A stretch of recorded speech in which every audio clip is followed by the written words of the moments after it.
Hey everybody, welcome back. It's another episode of Beyond the Saga. Dave Cottingham here with Hannah Burr. Good evening, Hannah.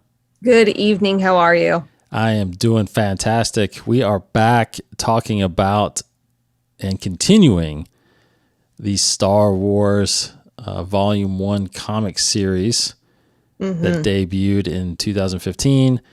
And this is the time period between episodes 4 and 5, and we are rapidly approaching The Empire Strikes Back. And this is Volume 10, called The Escape. Now, why is it called The Escape? I'll let you tackle this one within your overall impressions of this book. What do you think? All right. So we have Han, Leia, and Luke end up on this planet that seems like this utopian paradise almost. I mean, obviously there are some monsters out there and things like that. Not everything is perfect, but the way the society is being run seems to be, this great community that everyone, depends on each other and everyone works together to make everything work. Mm-hmm.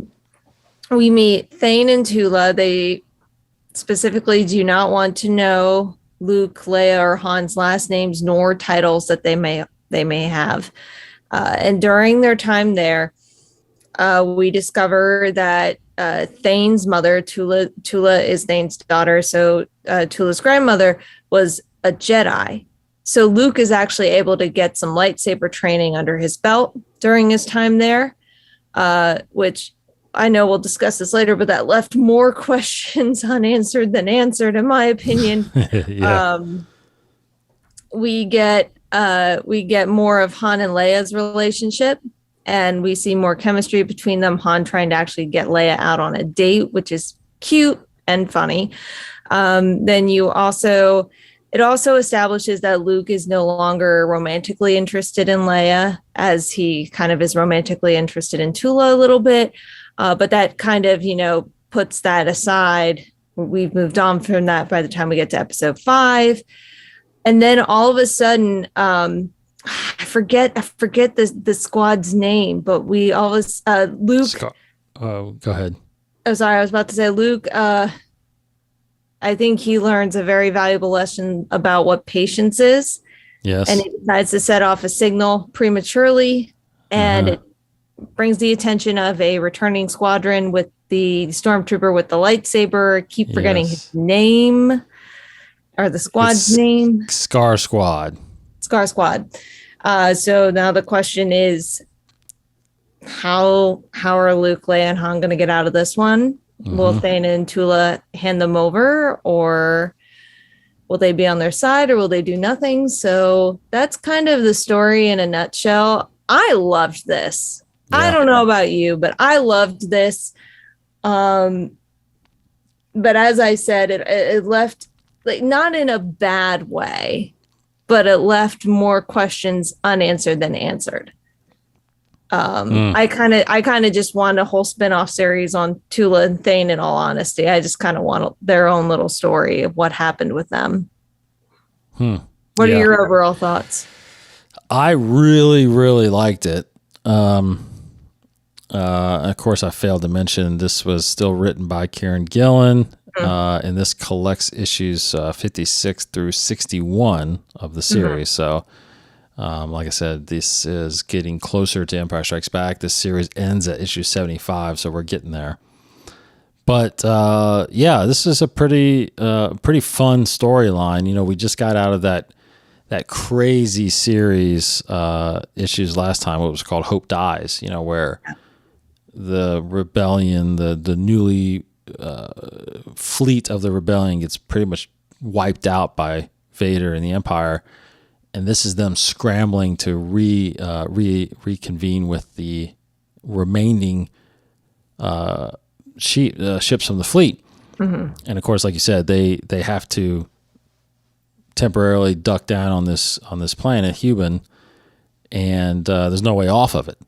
So, yeah, it's just, again, an interesting storyline, meeting this family, Thane and his daughter, and the fact that she has a connection to the Jedi as well, which is significant for Luke, because again, between 4 and 5, there's 3 years there, and there's always been somewhat of a question, I think, out there that how does Luke seem like he knows a little bit more going into The Empire Strikes Back? Mm-hmm. Knows how to use the saber a little bit better, has a connection to the Force a little bit better, things like that. So you can see through this comic series that these little points, fighting and learning from other people, it's like you're seeing how he gets to where he is in Empire as far as skill level. So overall, I thought it was a pretty significant series and a pretty significant volume. Of course, you can see on the cover, Asana Staros is in this as well. Mm-hmm. She doesn't really play a big role in this thing, but she is in this thing. I thought it was pretty good. So what any surprises in this book that kind of jumped out at you? Well, seeing Luke and Han shirtless. Yeah. That was different. Yeah. It was different. Also, I absolutely love this cover. Yes. One of the issues, it's Leia and Han. For those of you just listening in, it's Leia and Han in the in that stereotypical farmer's pose. Yes. Except it's a little more Star Wars-esque, but there's a clear resemblance between them and that farmer's pose when he's holding up the pitchfork. Yeah, I was about to say, that's like a famous picture out there, isn't it? That's a famous painting. Yeah. The farmer and his wife, sitting there with the house in the background. Yeah. Yep. Yeah, that's pretty funny. I loved that. But in general, I think it's another fun Star Wars side quest type of thing where Luke learns some valuable lessons, and it kind of helps once again connect the dots. You would think, if they're just on this one planet and then they're escaping, maybe that's something I can skip. I would argue you probably don't want to skip it because Luke learns a valuable lesson. And it also shows a progression in Han and Leia's relationship. Mm-hmm. It also establishes how Luke can fight the way he can fight in 5. Yeah, right. Because they're there for a while. Yeah, they are. So because of that, I just think it's worth reading, if not just for the fun of it. Yeah, it's definitely pretty fun. I think, I just keep thinking too, especially with these issues, when I watch, and I haven't watched The Empire Strikes Back in a while, sat down and watched all the way through. Obviously I've seen it on TV a couple times and had it on, but when I sit down and watch that movie again, and I'm going to wait until after this comic series, we're through this comic series, mm-hmm. and it goes up into it, because to be honest, and I think maybe it'd be fun when we do a commentary on it. Oh yeah. When you watch Empire, when I watch Empire again after this series, I mean, unlike any other time, I'll have this history in my head now of all these things that Luke, Leia, and Han have gone through from when we saw them, destroy the Death Star. I mean, that's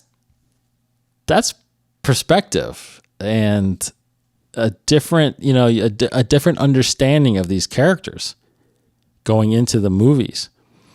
And it's fun to think about it like that, because again, I know now what characters Luke has met, what characters he's had significant relationships with, and in the end, there's going to be these significant villains in a sense, like you said, Scar Squad, and then what's her name, and of Shu Torn, the ruler of Shu Torn, which Trios. Yeah, I mean, she's been throughout this whole series as well, and it seems like we're leading into that with his next book. Mm-hmm. I mean, these are pretty significant villains and characters that our heroes have come across. Again, experiences in their head that we don't know in Empire, but now we do, and it's changing how we see those characters in a good way, definitely. Right?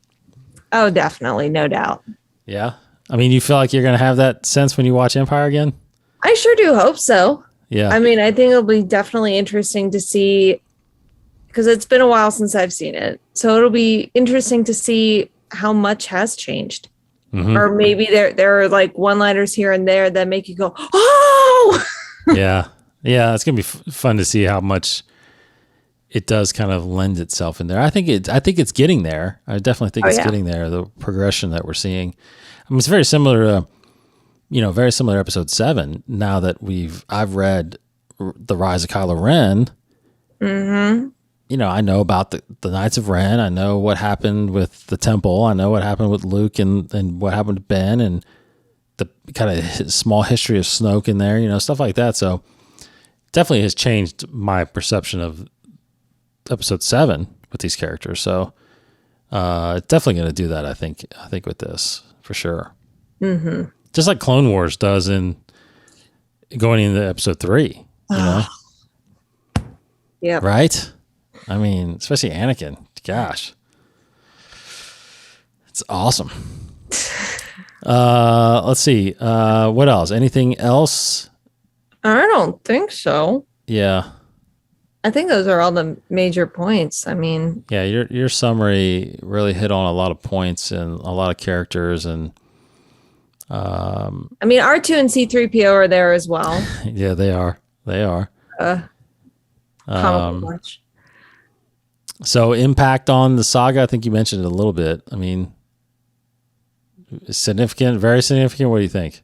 I think it is. I think it's fun. So it's not like this huge serious wallop of a punch like we saw with Trios and all of that. Mm-hmm. Especially with Hope Dies.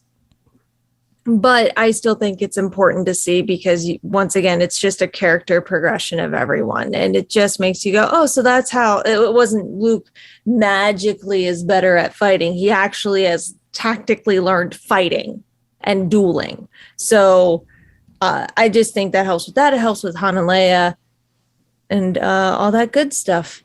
Yes. Okay. Well, that's volume 10 of the Star Wars series. And next up, of course, is volume 11. We're getting close to the end here. I believe there's 13 volumes, so we've got 3 more to do.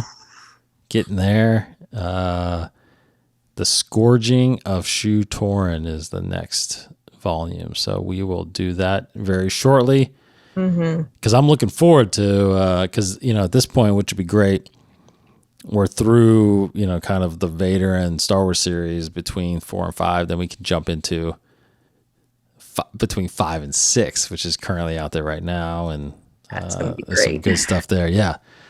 So, all right. Thanks, everybody. Again, thank you to our patrons. If you want to hook us up and support the show, go to patreon.com/inside the force. Got some tiers on there, 4 tiers actually. You can kind of pick through. A lot of it's early access, and a couple of them are exclusive Patreon content that we, for example, Hannah and I will do some Beyond the Sagas that you could only get on Patreon. So take a look at those, and if you can, that'd be great and fantastic. But if not, no worries. We still got a lot of content out there on YouTube and on all the podcast feeds. So keep listening and keep watching. We really, really appreciate it. Absolutely. Before we end, how would you rate this? Oh, gosh. Yeah. Thank you. I would, I'd say a 4. I would agree with you, a 4. It's fun. It could live without it, but it really couldn't. Yes. Agreed. Yeah. I think overall this series has been really good. There's definitely been a couple that have really stood out, and this is probably above average, so it's pretty good. Absolutely. Yeah. Not quite Hope Dies, but it's good. Yeah. It was Hope Dies was one that we rated pretty high, I think, right? Yeah, like 4.5, 4.75, something like that. Yeah, that was pretty good. All right. Until next time, thank you, Hannah.